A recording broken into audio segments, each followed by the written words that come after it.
Yaxshinsizlar divas, welcome to Diva Wears Atlas. I'm your host Dildar, and for the new listeners, Diva Wears Atlas is the first Uyghur woman hosted, aka me, entertaining, storytelling, motivational podcast, highlighting diverse guests from all over the world, their voices, their stories, starting from Central Asia, and starting from my own culture, Uyghur culture. Today is one of our usual programming, I would say. Last year, when the podcast was 1001 Nights of Lessons, we've done monthly book club. And this year, we're doing more casual, bi-monthly, whenever I want to share what I'm reading book club. So it's been 2 months into 2026, and I looked back. I read actually surprisingly quite a few books past 2 months. So today, I'm going to share with you 3 books I've read and 2 books I'm currently reading, almost finishing, plus 3 movies I enjoyed thoroughly and I can't wait to share with you. I'll make sure to link everything I mentioned in the description box, show note. Before we jump into our books and movies today, let's chit chat a little bit. First, let's give ourselves a round of applause. Because up until February now, this is the last week of February. Oh my God, where did time go? We've consistently uploaded 1 episode every week, so 8 episodes so far. With that, I'm also gonna allow myself to be realistic, responsible, and prioritize properly. So that comes the next announcement. I don't know if you know, I am working on a beginner Uyghur language course, and right now there's only 2 weeks away from the course start day. I need to shift my priority. Beginner Uyghur language course will need to be the top of the list. So the podcast has to take a tiny little step back. We're gonna have 2 episodes every month, bi-weekly uploads. It will be from March to May for 2 months. And then we're back to regular programming of weekly episodes. Let's get into our book reviews. Let's start from the 3 books I've read. Unfortunately, all 3 books I've read, they are self-help books. I'm actually a little ashamed to say that because I think there's a general consensus. Reading self-help books constantly is kind of an annoying trait. It's kind of an ick. I have been that person, to be honest, but I have this urge to venture out to other genres. And to be honest, once you read enough self-help books, they all started to feel the same. Reading self-help books is kind of like reading someone's inner dialogue of things that help them to be more productive, live a better and more successful life. It's actually stress-inducing to read that much self-help book. And honestly, I can sum up one of the cause of my stress to these ideology from capitalistic societies. This book reviews will be self-help books focused, but hopefully next one, in the next months or so, we're gonna go into more classic genres, maybe classical literatures and history. Yes, that's what I'm craving. Actually, I've already started one, but I'm only a couple pages in, so I cannot talk about that just yet. Let's start from the first self-help book I read in the past 2 months. It's called The Compound Effect by Darren Hardy. And this is my notebook, by the way. I wrote down what I have to say on my notebook, just so you know. I actually didn't buy physical copies of any of the books I read, and they are in my Kindle. And one of them, actually, I printed it out because it was a PDF that I purchased, ebook. So The Compound Effect, what I like about it actually, even if you don't have the book, you can go to the Compound Effects website, and they have, I also printed it out, all of these different worksheets that are free and accessible to everyone. I loved it, and I've been using it. Look, they have a bunch of weekly rhythm register. Basically, it's a habit tracker. Each sheet is a fresh week. I printed out a bunch because I want to keep using it. I actually stick these charts on my fridge. Very Capricorn, I know. So these are the past few weeks. So the trackers are helping me identify which habits are falling off. Because sometimes we thought we are doing them, but in reality, if we look at how we spend our time, we're really doing something else. If you don't track, then you can't manage something like that. It's actually what gets measured gets managed. Yeah, pretty much the same thing. So that's one thing that I took away from it. The other thing the compound effects mention, which is like, I knew it in my heart, but it's a good reminder type of thing. Environment matters. Who you surround yourself matters. Your relationships matter in enforcing good habits in your life. If you don't want to drink anymore, you can't have a group of friends that party all the time. If you want to save money, you can be around a bunch of shopaholics. I have never had those personal experiences in that extreme degree, but I am just giving you some examples. For me, from the flip side, I've surrounded myself with friends who are obsessed with working out as much as me, especially specific types of workout like hiking, yoga. To be honest, I feel like we all know that, but it's a good reminder. It's a good reminder always. You're just gonna be like, yep, you ate. Oh my God, internet, look at that. Look at what internet has done to me.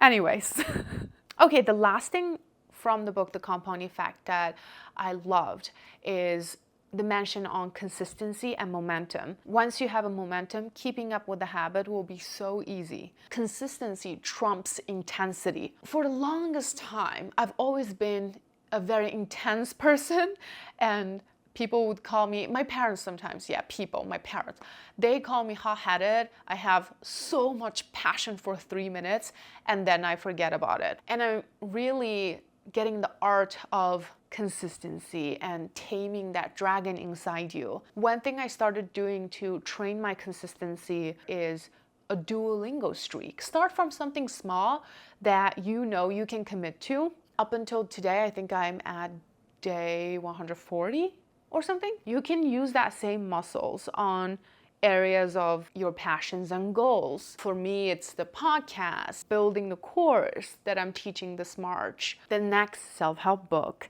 I read is The Almanac of Naval Ravikant. One of the concepts that also remind me of another self-help book I've read, Essentialism, that we reviewed together. Prioritizing high leveraged decisions over busyness. Efforts matter less than direction. Growing up, I feel like my parents have instilled this idea to me, is that you have to work hard.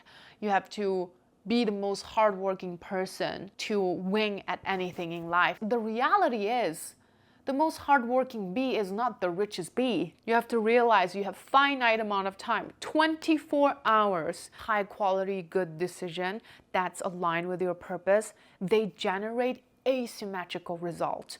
Your effort that you put into something, if the alignment is right, the return can be tremendously asymmetrical. It doesn't have to be 1-to-1 ratio. The second idea I really enjoyed from the book, I resonated with it so much because it reminded me of my past. It is, happiness is a skill. You can be happy no matter your economic status and where is your life at. It's a choice. It's a skill. By being aware, by being grateful, by savoring life, the taste of life. There is a time in my life that I was freelancing and I do not have money at all. I'm going by month to month, but I was the happiest. I was free. And I have that feeling when I wake up in the morning, I get to decide, what am I gonna do today? I thought at the time, actually, I would be even happier if I get finally the job that I want. And then I did, and I wasn't happier. Even if you have a full-time job, you can be happy. It's how you look at it. I think meditating helps with that. Being present and connecting with yourself really, really helps with that. If happiness is a choice, it reminds me that love is also a choice. It's all very similar concept. Similarly to happiness, I thought love and happiness in the past, right? I thought they will happen upon you. It's something that you experience like magic. So false, so naivete, and so ignorant. Happiness and love is there. It's a choice. Now I sound like a crazy guru. That is why we need to sometimes take a step back from the self-help book. But hey, that's a good reminder. Once again, I agree with it. The last self-help book I read recently is called Skin in the Game by Nassim Nicholas Taleb. It is a business self-help book in disguise, but it's actually a book about ethics. The author is saying every single person in our society who creates things, make decisions, influence each other, should experience consequences of their actions and decisions. If not, their skin is not in the game. That will open a window of the ugly side of humanity, the greediness, the hubrisness to take over. It taught me that I should never trust anyone who doesn't have skin in the game. And he read some people to filth in his book. They are well deserved, by the way. If you look at today's society, all the catastrophe and disasters are caused by people who don't have skin in the game at all, who remove themselves from the consequences of their actions so far, and they're destroying the rest of the entire world. Epstein's files, for example. I try not to mention current event in my podcast to let it stay timeless, but these are history. First world countries who meddle into other countries' business. It's not even your sovereign territory. It's not even your resources. It's not even your people. I mean, if we take an example from the history book, colonialism is a whole manifestation of people who are ruining the world that don't have any skin in the game. And some of the other funny examples of this that the author mentioned, which I agree, is flashy academia people. I think there are scientists and researchers who do it for the right reasons, and then there are some academia people in flashy universities who do it for the title, who do it for the awards, and that's not skin in the game. He said that based on human history and human behaviors, intolerant minority can control majority. I felt that to my core in the long river of history to present day. The stubborn dictators, they rule the mass majority and lead us to catastrophes. So that's why our voices matter, even if our voices are the minority voices, because if you believe that it impacts your life and it will make the world better, then speak up. Because if you don't, the evil people will speak up. But now I am going too deep because sometimes like people start off really good. They kind of become removed from the game. Their skin was in the game when they started off. As they progress and gain more power and money, they become this monster. It's very complicated. But at the same time, it's a good reminder for us to be responsible in whatever we're doing. Be a good person is what this book is trying to tell you. It's easy to say. It's easy to say. Very thought-provoking piece. Actually, I did enjoy it. All right, we went really in-depth on these 3 books I've already read and finished. And so I'm just gonna very high-level, rapid-fire share with you the books I'm currently reading. And let's start from The Dune City by Mamdemin Ghoshur. This is written by an Uyghur author. The original copy is fully in Konizgi Old Uyghur script. This is a translation version you can get on Amazon in English of a fantasy world story. Basically, it follows a wanderer in a wallless city in the desert. And this wanderer, his name is Spurga. He loves his little donkey and he travels the world with his donkey, running to so many different kingdoms, so many people. At night to go to sleep, I play the audiobook version in Uyghur language, narrated by our guest on the episode, Navai, from his YouTube channel. I'll link the whole audiobook playlist. It's free. So I've been listening to that. It just feels so nostalgic. The culture, it's in every word in the book. You can feel the Uyghur culture of the people from ancient time from this fantasy story. More so the way that each character speak to each other. It reminds me of the time when I lived back home, of how people quarrel at each other, that hustle bustleness and that directness and the humor we have. I felt that in the literature. Outside of the fantasy story, it's very philosophical. Through the story,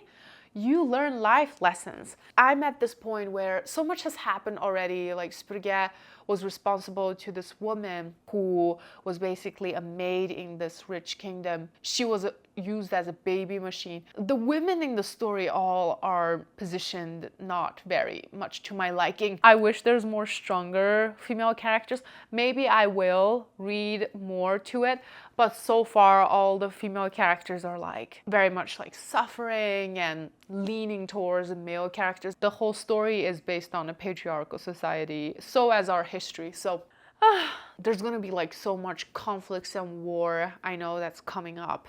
So I'm excited to see how the story unfolds.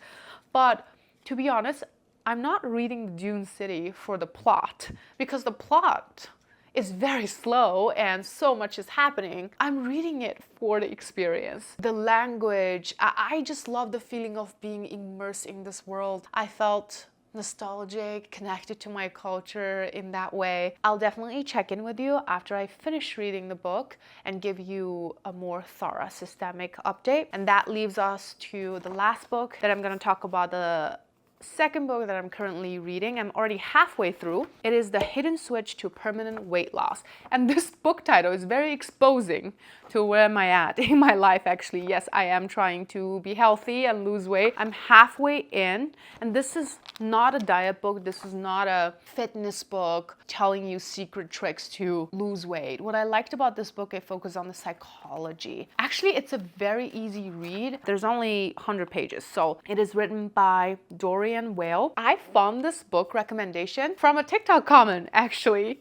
And I was intrigued and I purchased the ebook, printed it out. So far from halfway into it, what I've learned is that it's important to connect with your body and to listen to the signals your bodies are sending you. When you're hungry, ask yourself, are you really hungry because of actually hungry? Or you're hungry because you're bored, you want to be distracted, you feel lonely or sad, and you're choosing food as the easy way out, easy escape to have that instant dopamine, whatever hormone release, and you start this endless cycle of guilt. And that's a cycle I was trapped in. And I noticed that, oh my God, I need to start asking that question very much. That question, what it does is allow you to slow down in that moment and check in with your body on how you're feeling, connect with those hunger cues. When your body is constantly in stress, sometimes you're so detached from your body's signal, your hunger cue get all messed up. Sometimes you need to nourish yourself and you don't hear any cue. That's also not good. You need to listen to your body intently. To do that, you have to take care of your body and rest, prioritizing high quality sleep. And like some great affirmations in there, I'm capable of feeling this and still being safe, and telling yourself that. I no longer eat to escape, I eat to nourish. I no longer run from my emotions, I welcome them as teachers. Ooh, how about instead of grabbing something else to feel something again, just sit with the silence, turn off your iPad. I'm talking about me also, because I'm an iPad adult. Food is a form of distraction, and what we're consuming constantly is another form of distraction. We're just drowning in distraction, refusing to listen to our thoughts. And that's when everything go out of balance. And that's what I've come to epiphany with the help of this book.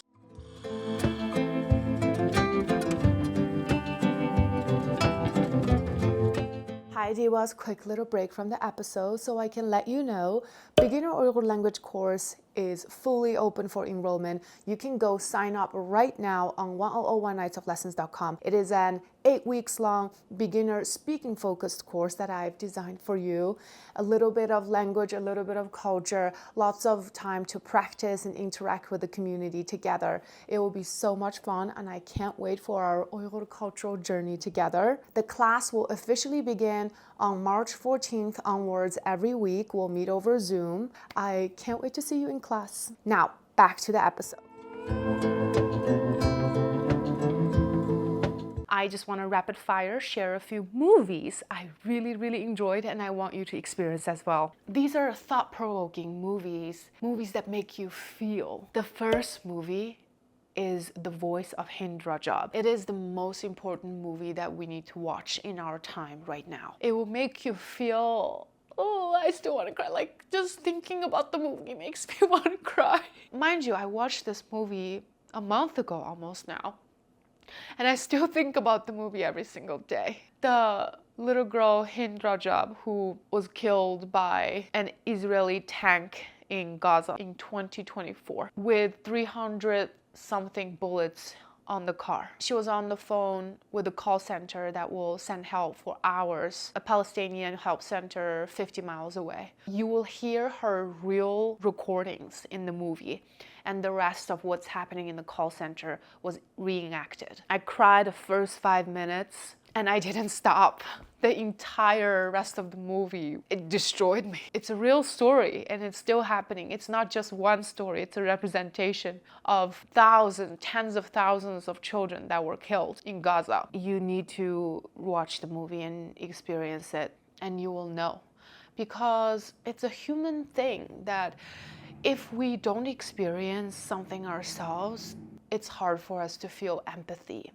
I don't know since when we started to be like that. With all the scrolling, we become numb to what's happening in the world around us. Until it happens to you, you wouldn't know. And it could happen to you if you stand by, remove yourself from skin in the game. It's such an impactful story that I don't believe a human being who can watch that and think it is okay. And if there is a human being as such that exists, it's a scary world to be in. The second movie I'd like to recommend is a movie with Uyghur representation. Preparation for the Next Life, and you can watch it on Prime. The main leading Uyghur actress, her name is Sabiha Bakhtiyar, and she did an amazing job. Basically, the story is about this Uyghur girl who is an undocumented immigrant in New York City, her struggles and how she ran into this soldier, white boy, who clearly has PTSD from his own experience.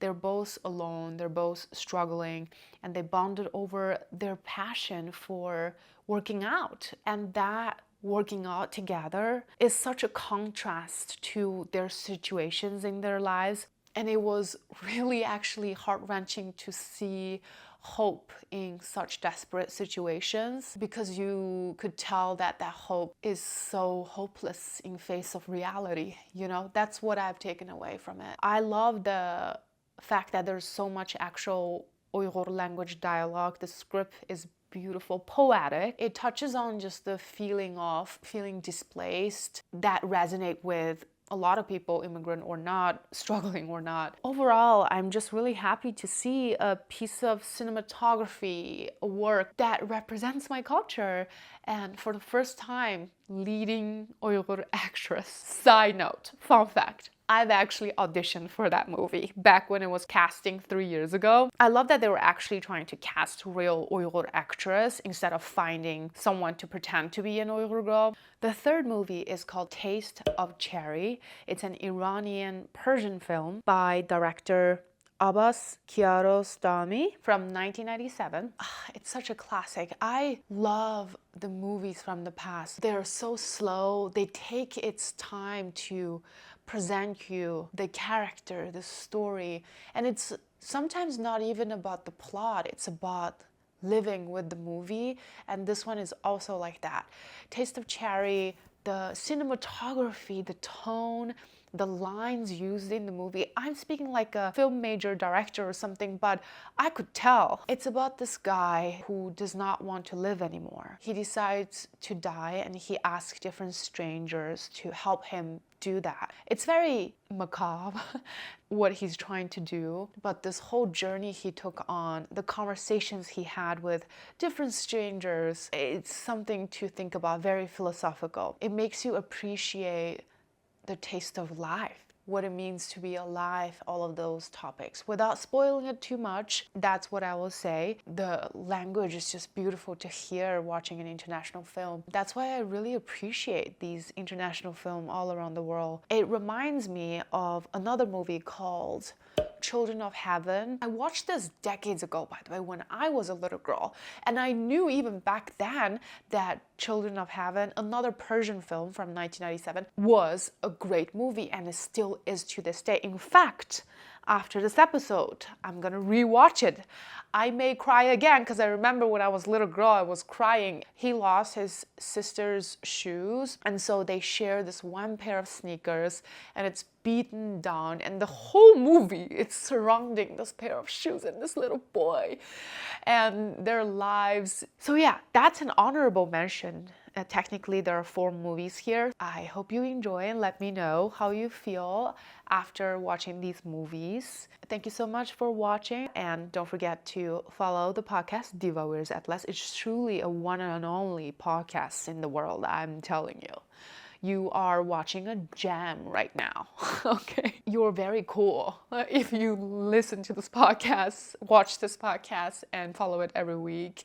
And if you haven't already, today is your day to do that. Give the podcast a follow everywhere you listen to your podcast, and give it a 5-star ratings if you can. If you want to learn Uyghur language as well as culture from scratch with me, the course is starting up very soon on March 14th, so I will see you in class. You can sign up on my website. It's an 8 weeks program. Hoşçakalın. I'll see you next time. Bye-bye. And excuse my whole entire outfit, okay? This glasses, I thrifted it from New York, and I think I'm allergic to this plastic glasses. I'm like, my face is itching all over throughout today's episode. And I'm technically in loungewear pajama-ish. Oh, this pillow, you've seen it in every single episode. It's my initial DA, but it also stands for Diva Wears Atlas, double entendre. A little blooper ending for you. Okay, really, bye-bye.